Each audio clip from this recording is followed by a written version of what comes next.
नमस्कार दोस्तों।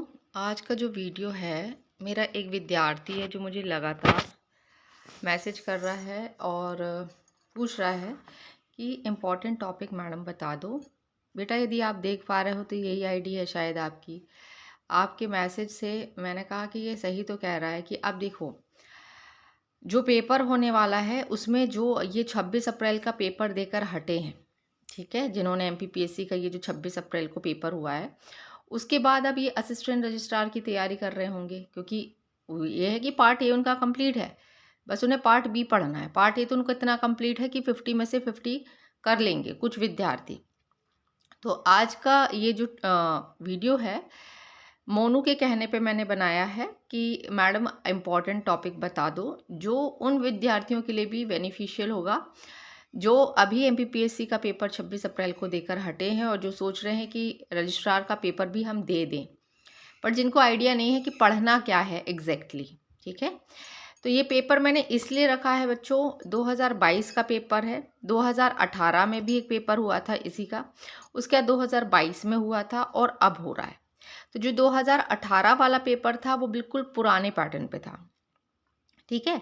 उसका जो 2022 वाला पेपर था वो अभी का जो सिलेबस है ना, बिल्कुल उस पर ही था। बस दैट टाइम कुछ टॉपिक्स थे जो इसमें इंक्लूडेड नहीं थे, जैसे वो स्वयं प्रभा, स्वयं, ये जो टॉपिक आए हैं एनपीटीएल, ये सब दैट टाइम इंक्लूडेड नहीं थे 2022 वाले पेपर में।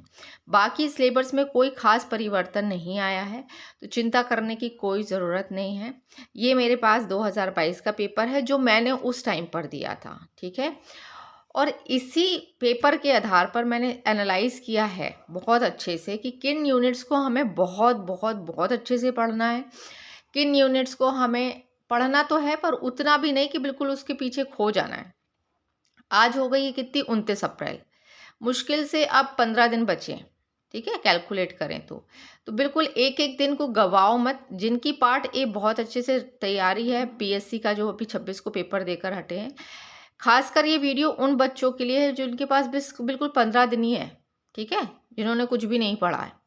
तो मैं आपको स्ट्रैटेजी बता रही हूँ, सिंपल स्ट्रैटेजी है, आप इसको प्रॉपर वे में फॉलो करेंगे ना तो आपको क्वेश्चंस ज़रूर बनेंगे, क्योंकि ये उन विद्यार्थियों को बीट करने के लिए है जो सिर्फ इसी की तैयारी कर रहे थे, रजिस्ट्रार की ही तैयारी कर रहे थे, ठीक है। तो जो पार्ट ए वाले हैं उनका स्ट्रॉन्ग पॉइंट ये है कि पार्ट ए उनका ऑलरेडी स्ट्रॉन्ग है, पार्ट बी उन्हें पढ़ना है। तो ज़्यादा समय नहीं खराब करते हैं। 2022 का पेपर है, इसको मैंने उठाया है। जो आपकी लास्ट यूनिट है ना, उसमें जो है लास्ट यूनिट की बात कर रही हूँ, जो 10वीं यूनिट है, उसमें ऐसा एक आपको क्या आएगा, गद्यांश आएगा, ठीक है, ऐसा ये देख पा रहे हो आप। इसकी प्लस पॉइंट ये है कि हिंदी वालों का गद्यांश अलग रहेगा और इंग्लिश माध्यम वालों का गद्यांश अलग रहेगा, ठीक है। तो आपको क्या करना है, इसको तैयार करने की आवश्यकता नहीं है। इसमें एक आपको ऐसी 10वीं यूनिट की बात कर रही हूँ, सबसे लास्ट यूनिट। आप देख पा रहे हो 41 से 45 5 क्वेश्चंस तो ये आपके पक्के पकाए हैं, ये कहीं नहीं जा रहे हैं, इसी में से देखकर आपको आंसर देने हैं, ठीक है। अब बची 9 यूनिट्स। 9 यूनिट्स में भी मैं आपको बता देती हूँ क्या पढ़ना है। 9 यूनिट्स में हम शुरुआत करते हैं पहली यूनिट से। तो पहली यूनिट भाई बहुत बहुत बहुत ज़्यादा इम्पॉर्टेंट है, ठीक है, इसलिए मैंने इसमें वेरी वेरी इंपॉर्टेंट लगाया है कि इसका each and every topic you should be cover in a proper way, यदि आपको पेपर क्लियर करना है तो, ठीक है। यूनिट 1 आपको खंगाल लेनी है, बिल्कुल कंठस्थ हो जानी चाहिए चीज़ें। इससे कैसे पढ़ना है, क्या पढ़ना है, वीडियोस डले हुए हैं, जाकर चेक कर लेना, ठीक है। यूनिट 2 भी इम्पॉर्टेंट है, वेरी इंपॉर्टेंट है, ऐसे नहीं कह सकते कि उसको छोड़ो। यूनिट 2 भी इम्पॉर्टेंट है। ये 2 यूनिट बहुत इंपॉर्टेंट है, आपको इनको अच्छे से करना है। यूनिट 3 जो इसका जो कहते हैं ना बाइबल है, रामायण है, जो भी है कहते हैं ना, जैसे यूपीएससी वालों के लिए आधुनिक इतिहास पढ़ने के लिए वो स्पेक्ट्रम की बुक है, ऐसे ये एक्ट आपको बहुत अच्छे से थॉरली कर लेना है। ये इस पूरे पेपर का आधार है, ये एक्ट 1973 का। तो इस एक्ट के बारे में तो आपको सर्व जानकारी होनी चाहिए, क्योंकि आप इसी का पेपर दे रहे हो। तो ये भी इम्पॉर्टेंट है।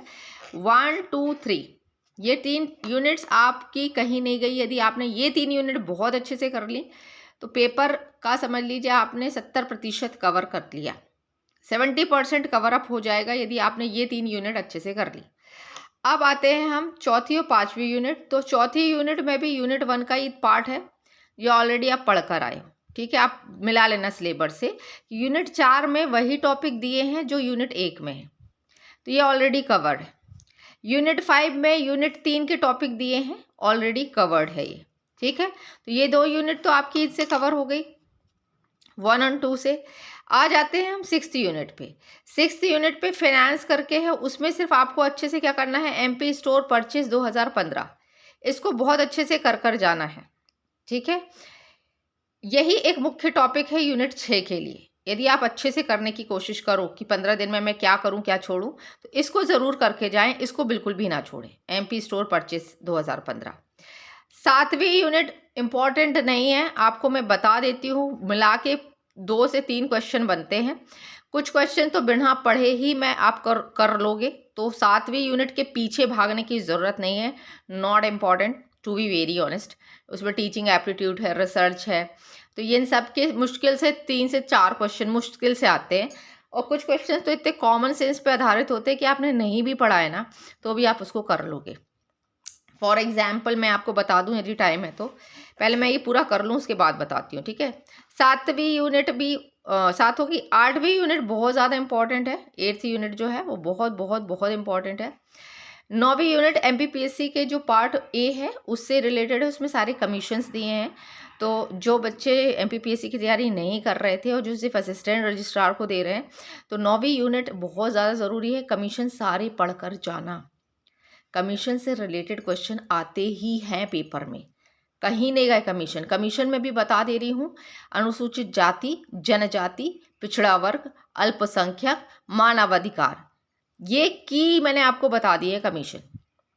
इनको तो करके ही जाना है, इनको छोड़ना नहीं है, ठीक है।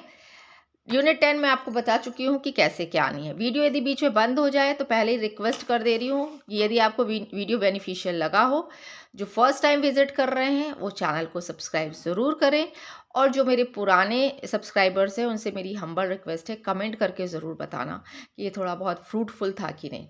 अब आ जाती हूँ रिसर्च वाले उस पर, है ना, कि रिसर्च वाले में और टीचिंग एप्टीट्यूड के क्वेश्चंस मैं आपको बता देती हूँ। उतना हार्ड क्वेश्चन पेपर में पूछते नहीं है वो लोग, तो इतना घबराने की ज़रूरत नहीं है कि उसको छोड़ देंगे मैडम तो यदि क्वेश्चन आ गया तो ऐसा कुछ नहीं होने वाला है। एनईपी बहुत अच्छे से पढ़ना है, जैसे मैं बता देती हूँ।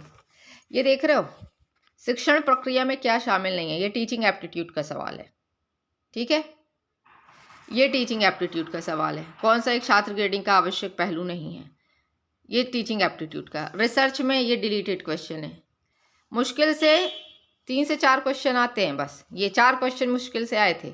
अब 4 क्वेश्चन के लिए इतनी सारी यूनिट, इतना सारा सिलेबस कर लोगे 15 दिन में? 4 क्वेश्चन के लिए क्या 7वीं यूनिट पे पूरा समय देना औचित्य रखता है? 15 दिन बचे हैं, खुद से पूछो।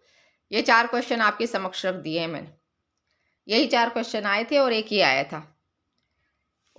था, ये तो यूनिट 1 का पार्ट है, एनसीईआरटी की स्थापना। ये तो पढ़कर भी कोई गया होगा तो ना कर पाया होगा ये कि